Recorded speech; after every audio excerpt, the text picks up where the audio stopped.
we're just going to worry about three things: circumstantial light, helper light, and controlled light. With those three things, we're going to understand how our equipment works and how our equipment interacts with the light. So when you raise the ISO, what happens when you have a speed light on? How does that affect the exposures? We're going to understand how your equipment interacts with the light.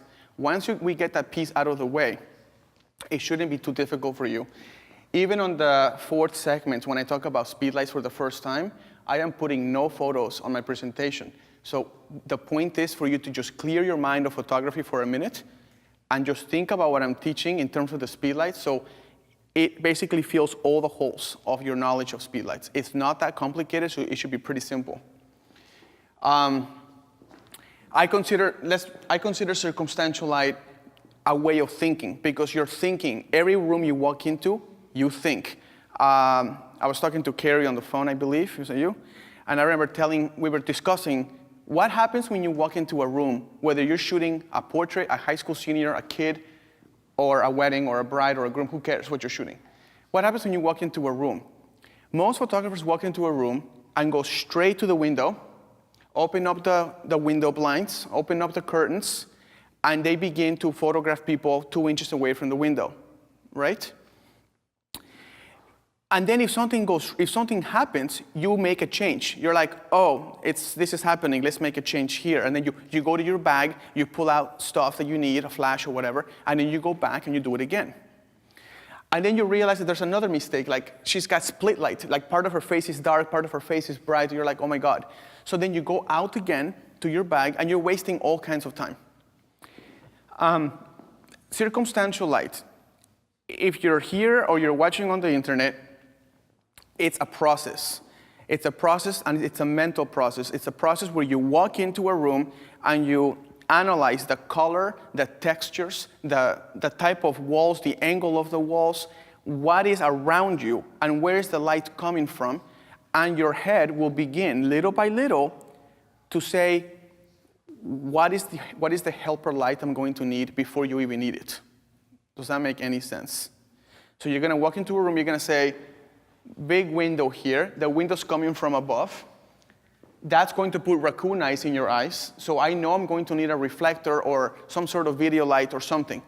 So you start to think, you walk into the room, you analyze the room, and you start to think, what are some potential problems that I could foresee here?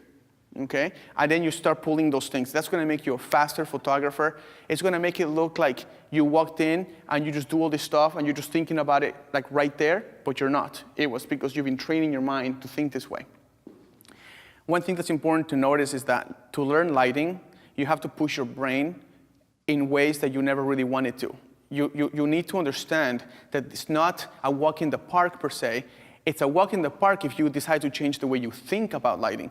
But you gotta go to a room and you gotta start to think, I don't care how many times you do it, you gotta start to think what's happening with the light in the environment that you're in.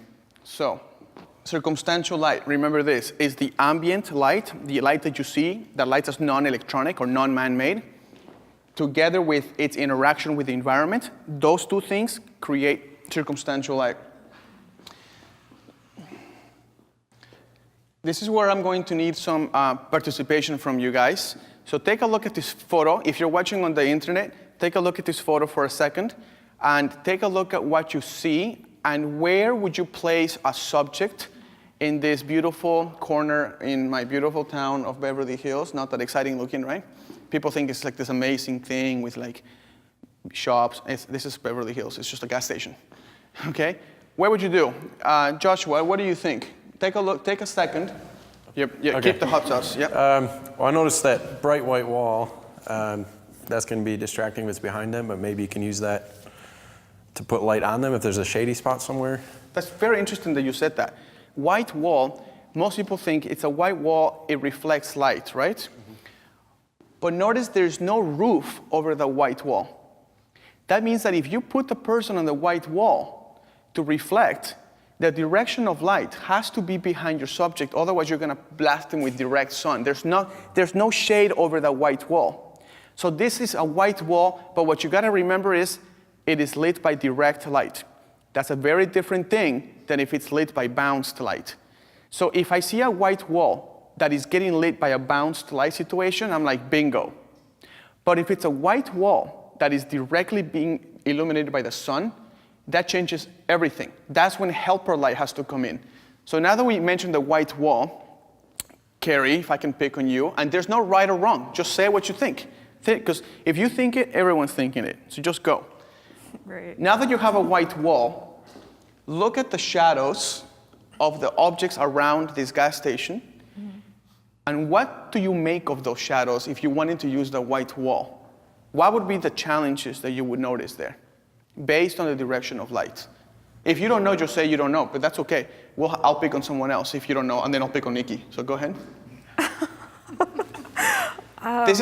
Don't worry. Honestly, I don't know. This is the thinking we're going to do. You don't know, that's fine. But Nikki, you want to give it a shot? Maybe under the 76 sign, maybe under the orange and white roof, and then have the white light from the wall bouncing back so they're facing the white wall. Okay, so you would put them, so you notice that the 76 roof makes a shadow on the floor, right? Yeah. It makes a shadow on the floor, does it? Mm-hmm. Is that what you mean? And so put them just behind the shadow and How far is that shadow from that white wall, do you think? 6 feet? Around 6 to 8. Now look at the size of that white wall and look at the light intensity on that white wall. Would you say that the sun illuminating the white wall has enough power to reflect 6 feet into the shadow? I think so. Absolutely. Mm-hmm. That is circumstantial light thinking. Does that make sense? That is the beginning of you being able to kick, can't say, booty. This is the beginning of you being able to kick booty, and guess what? It required no assistance. It required no $50,000 lights. Circumstantial light is just there. You need a reflector and a diffuser, that's it maybe, okay? There's another thing too. There is a wood box right there. This wood box is illuminated by the sun on one side and it has shadow on the other side. That to me tells me that if this was the sunny side and this side is the shady side, and you want to give your pictures hot sauce in lighting, you cannot have them flatly lit unless you want to turn them towards the sun, raise the chin, and everybody has pictures of people with raised chins, right? With their eyes closed like this, right? They're like everyone's showering with sun, right? At some point that gets old.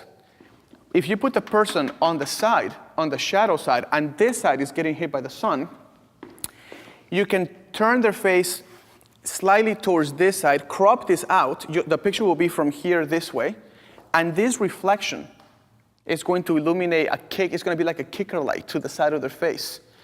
If you do headshots for actors or anything like that, this little one side sunny, one side shady is going to be like the most amazing thing for you, because all the companies that ask for cards for models and all this stuff, they always want kind of like flat light, but with a little kick on the side. And unless you have a really expensive studio, that's hard to do. The solution is find any box like this, shade, sun. That sun is going to be enough to kick light into the side of the face, and you crop this out, and you're done. It's super simple. When people on the internet said, how do I photograph amazing pictures without a million people helping me? This is how you do it. If you're paying attention, this should be good for you. Did anybody notice that wood box on the side? You did? Another cool thing that I noticed, you see the picture in the back? That picture is flatly lit. Here's another opportunity. If a photo, like a billboard, is flatly lit, if it's not flatly lit, this doesn't work. But if it's flatly lit, you could add dimension to the person's face against a flatly lit painting, and it looks like you spent $50,000 in production value. If you can find a diffuser to just diffuse the light on one side, so one part of the subject's face has more light than the other, somehow, and you put them against a background that's flatly lit, like a painting or a billboard, it's going to look like $1 million. But if that background has different shades, or it becomes a distraction now. So it doesn't work as well, okay?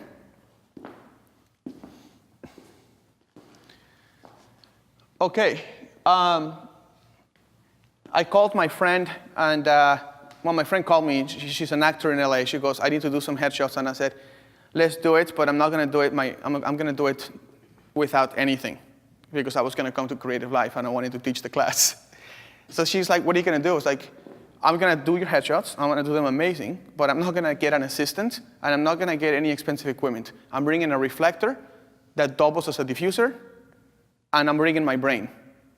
And my camera is just a thing to take pictures with. You notice that was the last thing I said. It's not the camera, right? It's your brain. So we walk into this place, and you see a couple of things here. The sun is coming this way, and it's hitting this wall. This wall is bouncing light this way, right? Then when it hits this wall, it bounces light this way again. Then it hits this wall, and it bounces light this way again. And it just keeps going like this, back and forth, until it loses power. Does that make sense? However, when you start getting better at circumstantial light, you're going to notice that the sun is not only coming from here, it's also mainly coming from above. So what's going to happen is you have two light sources now. You have the light coming from above, which is going to illuminate the back of her head. And that's a good thing, because it's separating her from the background, so it's like having a backlight. And you have basically a reflector. Does that make sense? And then you have a backup reflector. So now you have three light sources. One coming from above, one giving you strong light, one giving you weaker light. What did I say about one side brighter than the other? It gives you volume. It gives your face beauty. Does that make sense? Instead of just stand in open shade, take a flat picture, raise the ISO to 800, and then move on, or 1000 or whatever. Yeah. Just a question from online from THB Photographer. Does flatly lit mean no shadows or no dimensions? Can you just, again, clarify that? Flatly lit is just, actually, I don't know if you guys have I use a light meter just to, when I'm training myself. I don't use a light meter when I'm shooting, which is kind of weird. But if I have, when I'm shooting a big job, I do have a light meter on me, and I do grab my light meter, and I measure the light on the wall to see if it's the same intensity of light all the way around. I just want to know that if this corner is in a little bit of shade, and I don't see it, my camera will, and I don't want to have to brighten that up in Photoshop later. Does that make sense? So flat light just means it is completely lit by the same amount of light, the same intensity of light. Okay? Now, guys, do you notice this black wall here? What is black going to do to the light? Absorb it. It's going to absorb it, right? However, what else do you notice? Mark, I don't know, Chris, what else do you notice? You see that there's sun here, but there's black here. What would I do to a portrait? If you have black on one side, but you have bounce light coming from the other. Joshua? A lot of contrast. More contrast, right. Which is good. So this would be a good place to shoot a man, not a girl. Does that make sense? So this is the way you think. You walk in there, you're like, black wall, sun in the floor, contrasting situation, guy, come over here, sit down, high school senior, whatever. Boom, take a picture, he'll look incredible, right? You have the gas station, 76, has a roof. The roof makes a shadow. That shadow 6 feet away from a wall that's getting lit by the sun. Perfect light. It's like having $1 million light source sitting right there for you, free, and you just do it. Who had a question? Yes. What if they have really dark hair and you want a little separation? Good question. Excellent question. That's a challenge that I said when you walk into a room and you kind of forecast what you're going to need. That would be one of those things. If you have a guy with black hair, remember, this wouldn't be a problem because the light's actually coming from above. So it would actually separate him. If you put him 2 feet away from that wall, so let's say this is the black wall, and you put him right here, you may not be able to reach separation because the sun is illuminating both of you. But if you do it this way, the light will come, illuminate the back of his head, and it will give you a little bit of different intensity in the background. Cool? Just 2 feet away from that source, okay?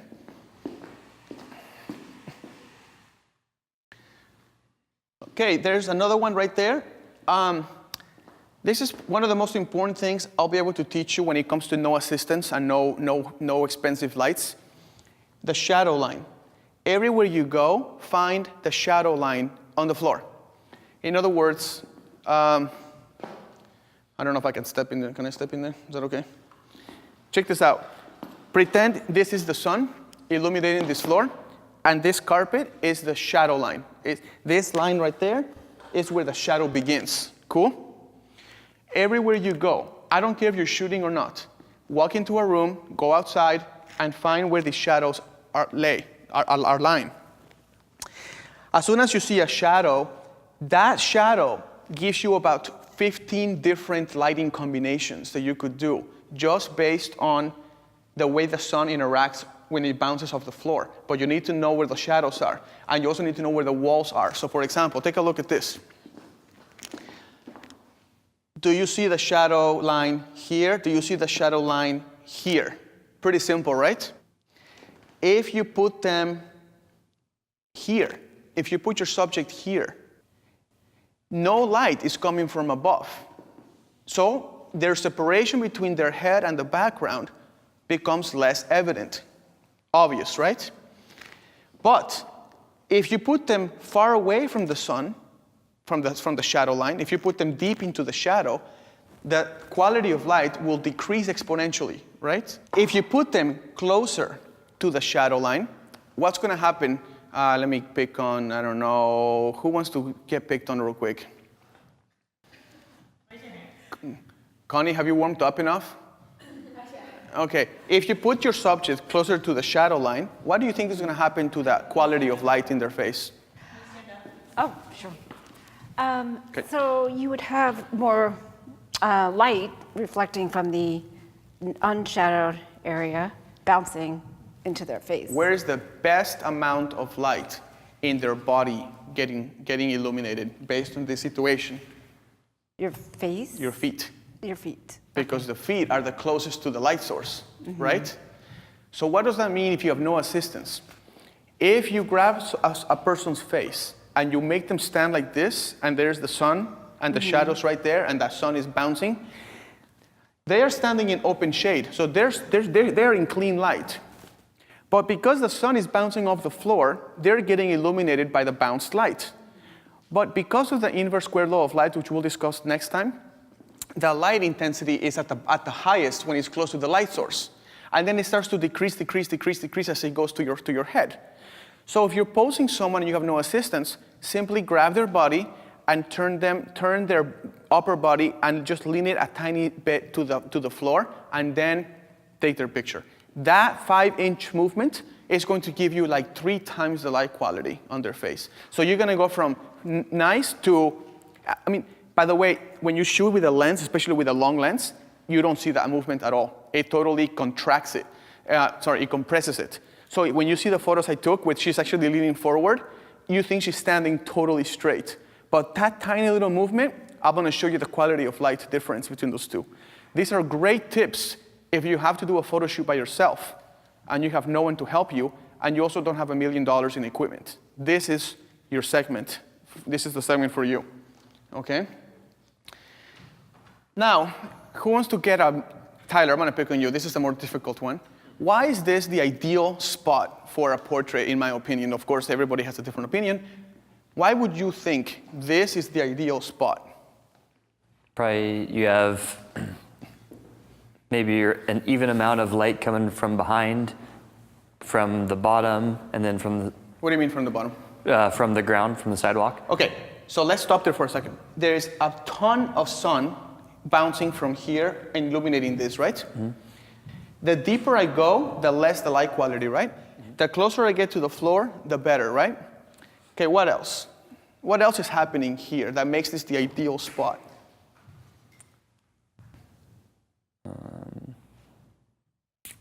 Remember, I already said it. If you can remember, there is hair light here. Right, yeah, so the light from behind. The light is coming from above, giving you separation between the subject and the background. And then you have reflected light coming from down up. And what is the last light here? Bouncing left and right. So you have this one hitting this way, this one going like this, and the sun coming down, illuminating the hair. Perfect. So you tell her, sit right there. And then the subjects don't have any idea why you chose that spot, but you're a master photographer, you know. And when you take the picture, people say to me, you make it look so easy. Yeah, I do, right? Because I'm a photographer, I need to know these things. Okay, I took this one on purpose to make a mistake. Even though you have the ideal spot, you can still mess this up. Because remember what I did with the bride with her face up into the sun that it wasn't working? Look at this. There's a big hot spot in her chest because the sun's coming from that direction, illuminating her right there. And there's a big hot spot in her forehead. How do you fix this to maximize the photo? You just have to turn her away from the light, right? So the sun is directly behind her. So you have this. Now, you should know that these pictures that you're seeing are taking the picture, memory card out, put it on my presentation. There is zero Photoshop, there is zero editing, there is zero Lightroom adjustments. These are the way they come out of my camera. Very important. Do you see the beautiful hairline now? But now we have a problem where? And, no, the shoulder's okay, but the hand. So just move the hand, and then you have the final light spill right there, not working. You end up with that. That is straight out of the camera using the staircase, because I don't care about the staircase, I care about what circumstantially is happening. Circumstantially speaking, the light's coming, bouncing off the floor, coming towards her. The wall is creating two light sources, one weaker than the other, and you have a hair light. Okay? Tomorrow when we do the photo shoot, or whenever we do photo shoots, you're going to find this everywhere. You just have to know what to look for. Okay? Okay, what is the first thing? Rachel. What is the first thing you notice in this beautiful place in Beverly Hills, California? I noticed the shadow and then the sun separation. You notice the shadow line in the floor? Yes. Perfect. Thank you. See how we're in this class for 10 minutes, you're already starting to notice these things. That's what this class is for. When Ken asked me who is this class for, it's for this people who just want to do a great job. And if you don't have people or equipment, this is what you do. When I saw this garage, I said, bingo, in like 1,000 ways. And she goes, wow, this is a really nasty place. I'm an actress. Do you know who I am? I don't care who you are. Do you know who I am? I'm just kidding, no, totally joking. I'm joking, internet, joking. Chat rooms are like going, yeah, he's crazy. Sorry, Ken. Sorry. All right, let's go through this. Roof. Roof gives you clean light because it removes the direct harshness from the sun, right? There's a roof covering you from the sun. There is a black tar garage-looking thing bouncing light back into your face. And you are in clean light. So you're totally clean. You're evenly lit by the shadow, but then you have this bounce light coming and illuminating you beautifully. Cool? What is the main problem here? If any of you get this, I'll be like, awesome. But notice circumstantial light has to do with everything. The color, the texture, the shape of everything around you. So what is the biggest issue here? When I walked in, I said, bingo, there's this problem. Can you take a wild guess? If you do, raise your hand so we can raise your mic. You can do this, Amanda. Think. Uneven lighting from the ground? No, it's even. Oh. Come on, guys. Mark? I'm going to guess the color of the asphalt. That's it. Good job. It is the color of the asphalt. It's black. So light comes in, hits the black asphalt, kills 50, 60% of the light, and then it bounces back. Most photographers will say, it's good enough for me. At least it's bouncing the light. But if you're taking this creative life course, you shouldn't think this is good enough for me. you're gonna think, we're gonna add some hot sauce to that picture, okay? We're going to spice it up, okay? We don't wanna do plain corn, we want corn with chili, okay? So, this is the first introduction of when you start adding a little helper light. You put a reflector. The reflector is white or silver. That's not black. That reflects the light, doesn't absorb the light. So you go from that. This is the way my brain works. When I walk into a place, this is what my brain sees. My brain sees clean, dark background. Windows in the back could be distracting because it's bright. It's like a bright, and that could be distracting with my subject, right? Shadow line on the floor that Rachel noticed, right? Not great reflector, but nevertheless, it's a reflector, okay? And the shadow line. Any questions on this? This is how the brain of a photographer that has no assistance and not a lot of equipment, this is the way your brain should work. Now, let's take a look at what the photos look like here, okay? This is the camera position that I chose. This is the ideal spot. Because of time, I'm just gonna roll. Ideal spot is here, because if it's here, you have the window in the back. So I cancel that option. If I put her here, I have a clean piece of brick wall in shadow that I could use as a background. That's gonna just be like a dark background. It won't distract from my subjects at all. I'm gonna put her close to the shadow line so I can maximize how much of the sun is gonna bounce into her face. I have to add a reflector here in order to remove the color of the asphalt. I have to angle the reflector because if I don't, because of the inverse square law of light, again, which I'll explain next segment, the light's gonna hit the reflector and it's gonna go up and the higher intensity of light will be in the shoes again. So then I'm gonna angle the reflector a tad, so it's actually gonna hit her in the face. But I gotta put the reflector relatively far away so it's not so powerful in her face. Cool? This is the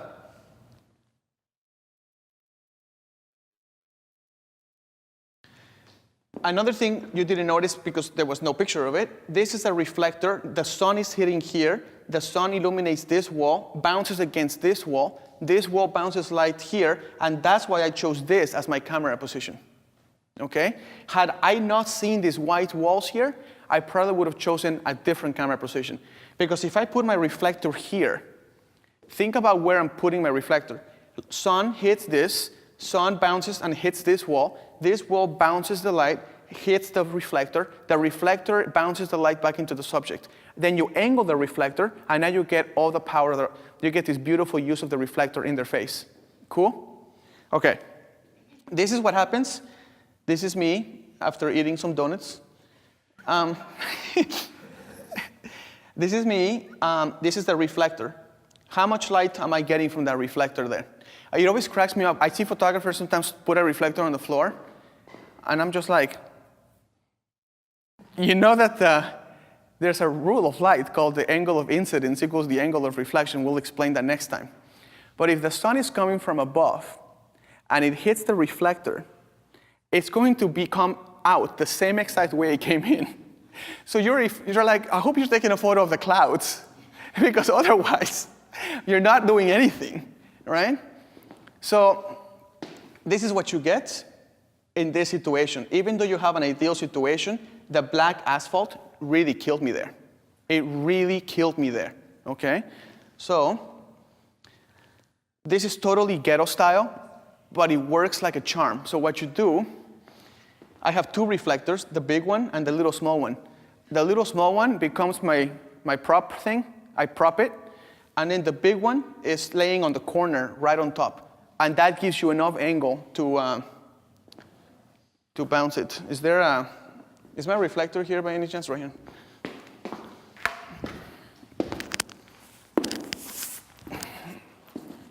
I don't have my little one with me here, but so basically, I do something like that, and I go and I shoot, and that's it.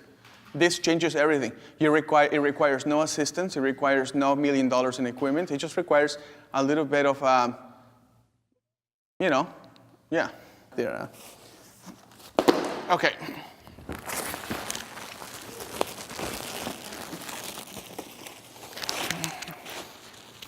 Years of practice.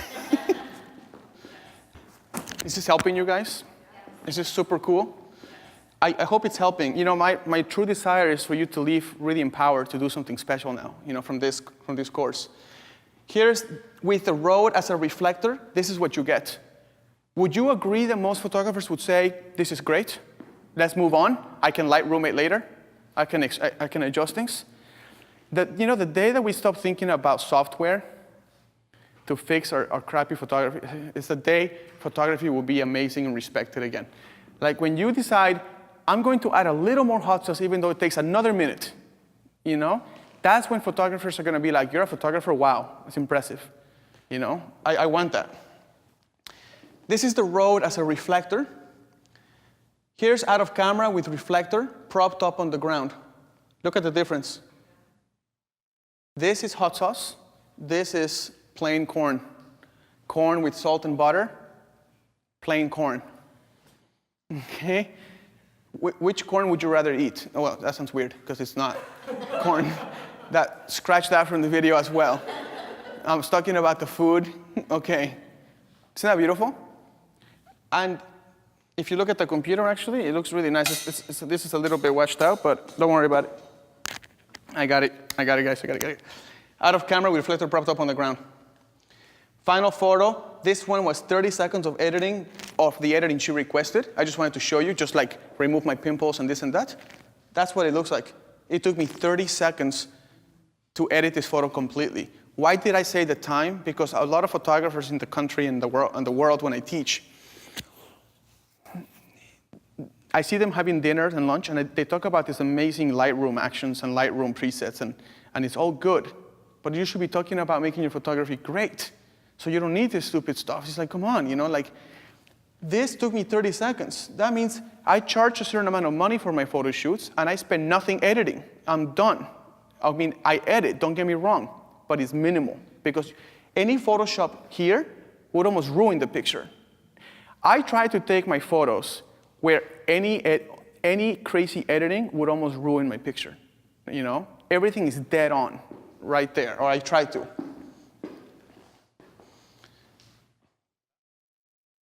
This is gonna be a really fun one for you guys. I'm gonna give you 10 seconds to look at this scene, and we'll start to go through it.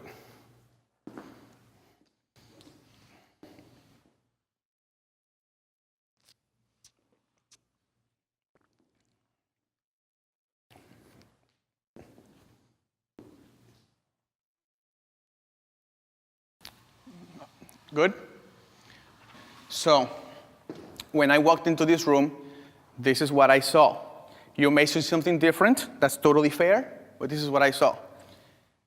Roof. Roof allows me to have clean light. The light's coming from, this photo was taken 2 days later, because I forgot to take a picture behind the scenes when I was taking the actual photo shoot. So just pretend there's a lot of sun here.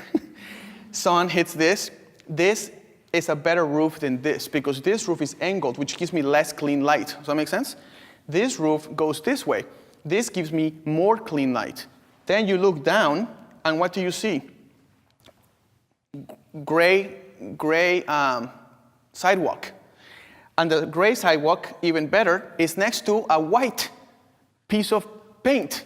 That white piece of paint reflects 3 times more light than the gray sidewalk, and it reflects like 4 times more light than the black asphalt. Do you guys have a light meter that has a spot meter on it? Does anybody have that?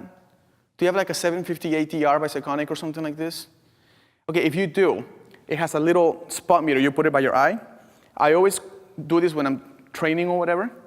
I put the spot meter on every location, and I measure the value of the light on each spot. And I noticed that asphalt really does give you 6 times less light than a gray sidewalk. It's called the EV, the exposure value, okay? So, did you guys notice that bench right there? Well, that bench is there, and I thought, what did I say at the beginning? Where is the best quality of light that is reflected? On the ground. So if you put the girl or the subject, this is for headshots, standing up, and she's 5'6", you have 5 foot and 6 inches of decreasing quality of light when you get to the head. So when I saw that bench, I said, bingo, lay on the bench, now you're only 2 feet from the light. Does that make sense? You're laying on the bench, you have 2 feet to work with now. You have 10 times the light than if she was standing up. Remember the inverse square law, that every inch that you're moved away from the light just dies. The light just dies. So by having her lay down on the bench, I improved the light tremendously with no assistance and no nothing. However, would you leave the bench there or would you move the bench? Where would you move it to? Towards the gray wall. You would move it at the exact point where this roof creates the shadow line. That way you get the most power of light coming in. Not to mention, you see the white strip of paint? You want that white strip of paint reflecting light in your subject. So this is what I get. Here's the sun, finally. You see the shadow line right there? So you move the bench right there. And then you have all that light coming in. Then you put her laying down, so she's even closer to the light source, okay? And then you get, if you go by the wall, my light meter read 2.8 of light. In other words, not great, okay? If you don't know what that means and you're watching on the internet, you don't worry about what that number means. Just worry that I just said it's not great. That's basically your mathematical measurement of light. It's not great, okay? The higher the number, the more light it's reading. So if it's 2.8, it's a very low number, not good. Now you clean wall surface here, sunlight here. If I put the girl in this sun and the shadows there, it's gonna compete with her. The bright wall will compete with her face. I don't want that. So there's a little bit of clean wall here. I'm gonna move the bench here. That white is going to basically reflect a bunch of light. The roof, she's still under the shadow, right? And now it reads 4.0. So you just doubled the light by moving from here to here. What does doubling the light mean? It means everything. It means you're putting hot sauce in your pictures. From 2.8 to 4.0, it is a tremendous amount of difference in the quality of your photographs, okay?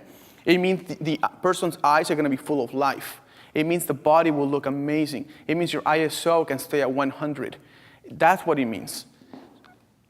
I gotta say, this is funny, but I fight for one stop of light. If I see a light source that is 4.0, I tell them, if I'm shooting a wedding or whatever, I'm like, no, I am not shooting in that crappy light, even though it's amazing light for most people. 4.0 is not good enough for me, and I know how to make it better in seconds, so why not, okay? Look at the lighting on that picture, and this is straight out of the camera. This is ridiculous, like how gorgeous the light looks in this photograph with no assistance, no help, okay? Oh, actually, that one has some skin softening, sorry. So a little bit of Photoshop in this picture, skin softening, that's it. I didn't touch the light. Look at the hair, how every strand is visible. Look at her eyes. The catch lights in her eyes look amazing. Look at the quality of light in her face. Look at the contour of her cheeks. Remember what I said, Connie? One side of the face a little brighter than the other? This side is closer to the white strip of light that was on the sidewalk. Remember that? And now that's illuminating this. The bench is really close and she's laying down. That's awesome. That's how you shoot without any assistance, okay?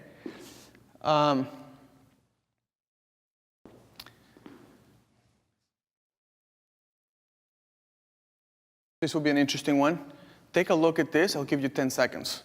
Just look at the screen, see what you see. If you're on the internet, enjoy this little game, drink your hot sauce, and watch the screen.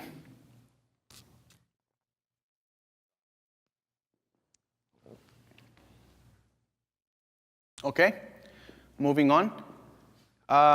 Joshua or Nikki? Nikki, give me a quick 10-second overview of this scene based on what we've been discussing. Don't worry about right or wrong, just talk, just go. I would probably want the wall to be a reflector, and you'd have light coming from the ground, from the cement, and then from the white wall. If you put them in the subject in the shadow, you would have. So you notice the wall is a reflector. You notice the floor is colored gray, which is reflective. Okay. You notice what else? In the shadow, you're going to have that nice even light if you put the subject in the shadow. Good. And what about this wall? What do you guys? This is where it gets complicated.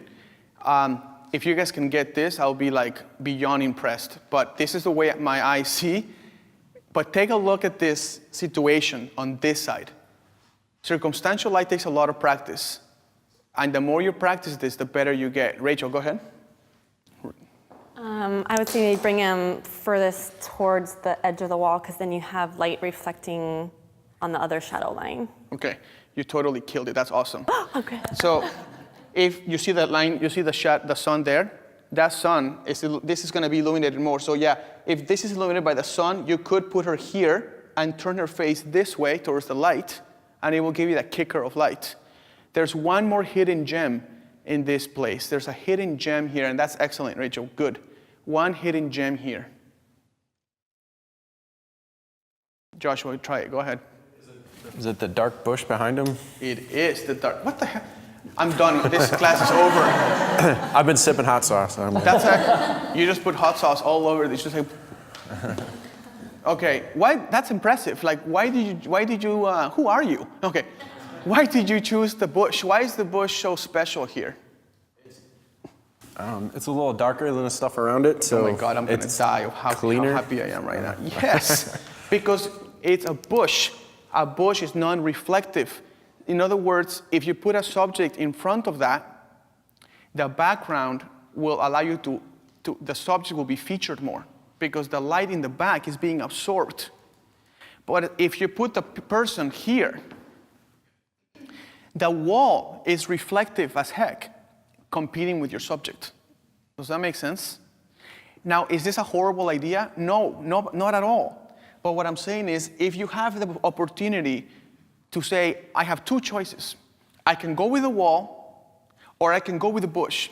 If I go with the bush, it's going to make the background darker, making her bright, because the brightness of the sidewalk doesn't change. All this light is still bouncing over here, but the background features one subject better than another background. This background, it's pretty, it's darker, it absorbs light, which gives you a darker background. This one, it's clean, good, bonus, but it's too reflective. So in my opinion, for me, when I'm shooting this, put them there, okay? Here's what happens.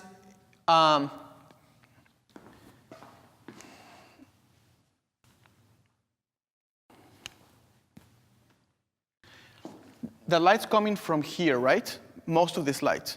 So I did something on purpose just to kind of mess with people. I turned the girl's face away from the light source when it's non-direct. In other words, if it's a bounced light, you don't have to turn them away from the light. You can turn them towards the light. That's another mistake people make. People say, if the light source is coming this way, you turn them away from the light. Because of the sun, it's behind them and it gives you a clean face. Great. But if the light source is not coming from a direct source, if it's coming from a bounced wall or if it's bouncing from something, it's soft. You don't have to turn them away. It's clean, like in front of you. So I told the girl to turn, and then you have this awesome spot, and even though she looks decent, it's not nearly as good as it could be. Her face is turned away from a perfectly good light source. And by the way, when I showed her this picture, she's like, oh my God, I love it. I was like, you don't know anything. Like, no, she does know a lot of things, but it's not good, okay? Then you have that one. Nice light, but do you notice that white spot on the paint competes with your subject? This is circumstantial light. Which color reflects more light, white or creamy tan? White. So don't put them in front of the white one, because then you have this competing element behind you, and you're making your subject compete with a wall. It just doesn't make any sense. Then you go to this one, and that's even worse. Well, first, this one has the bush and the white paint. This one has just the white paint in the back. Sorry. This one has just the white paint in the back. Did you notice the quality of light never changes? It's still good. But now, if you, oh yeah. Which one of these do you think she stands out more? This one. Both have good quality of light, but this one makes your subject sing. Remember what I said at the beginning? I want your subjects to kind of pop out of the paper. To do that, you got to make it less competing against the background. Your subject should be the main event, okay? So this is better than this. In the other shoot, in the shoot with the bushes, we didn't have a dark garage, but we did have a set of bushes. The bushes become the dark garage because it sucks light. Cool? Okay, Rachel, this is the part that you talked about. When you put remember when I said at the corner of the photo? Okay, you notice the corner there? What did I say? You're gonna see this everywhere.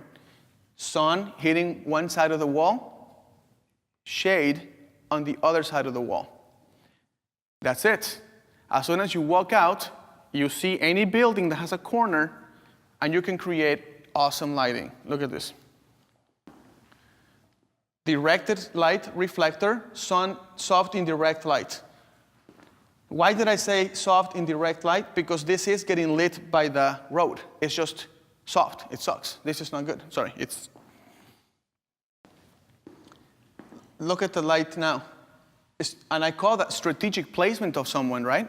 You are putting someone in the corner of the building where one side of her face is getting the bounce light from the sunny side of the wall, and the other side of her face is in the shade side of the wall.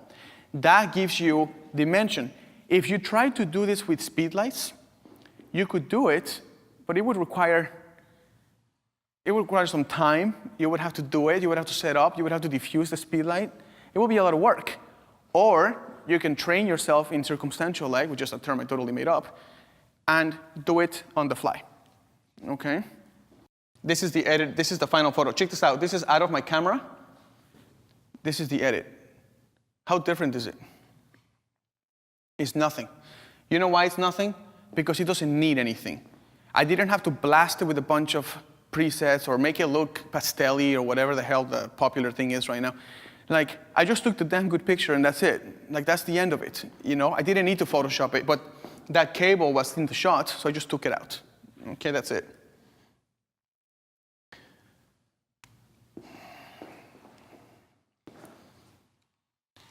Isn't this hilarious looking?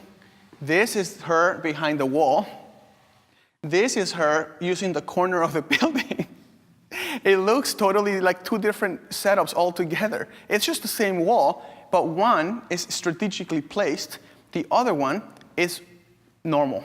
It's what I would call just normal. It's good. And I put at the bottom that they were both edited the exact same way. So whatever I did to one, I did to the other.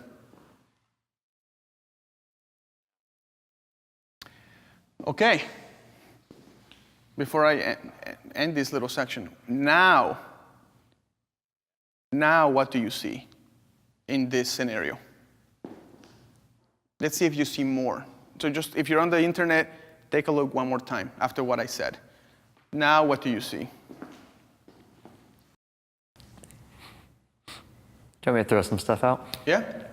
I want you to just From the first time to this time, you see corners, you see shadow lines, you see benches closer, just everything that you've gone through. So you notice the benches now. The benches could be a source to bring your subject closer to the better quality of light. You do notice more corners. You also notice the colors of the different buildings and so forth. What's going to reflect more light, the white wall or the brown thing? Well, obviously the white wall, because it's white. You noticed, well, we talked about this picture, this painting is evenly lit. What happened in the other photo, what happened in this photo is that this white square is brighter than the rest of the wall because the white reflects more light. Well, that's so minuscule, but it makes a big difference. Look. Look at the difference. If you close your eyes and you look at this picture, you will notice that white spot when you open your eyes. It's like you can't help it because your eye just goes to it. Whereas if you close your eyes and you open your eyes and you look at this photograph, you just see her. And you see the beautiful edge. This is kind of like having an accent light in her face. Look how beautiful that accent light is in her face. Okay? That's why those little minuscule things matter. So yes, this picture is evenly painted, evenly lit by the sun. Perfect background, no problem. Shadow on the wall by these things here. If this is far away enough from the subject, you could actually put half your subject in that shadow, and half your subject will be illuminated by the sun from the wall. So this little situation, sun, shadow, is the same as this. Here's the shadow, here's the sun. It's the same situation. The goal here is that if this is just a course, but if you leave today or tomorrow or whatever, and you go outside and you practice this, take photos with your iPhone and put them in your computer, or actually take photos with something you can load in your computer quickly. Okay, so if you have like a point and shoot or something, take it. And do what I do, just open them up in preview or whatever if you have a Mac, and in preview you can just do you can draw on it, and I just draw circles wherever I see potential issues and potential opportunities. You know what I mean? Cool.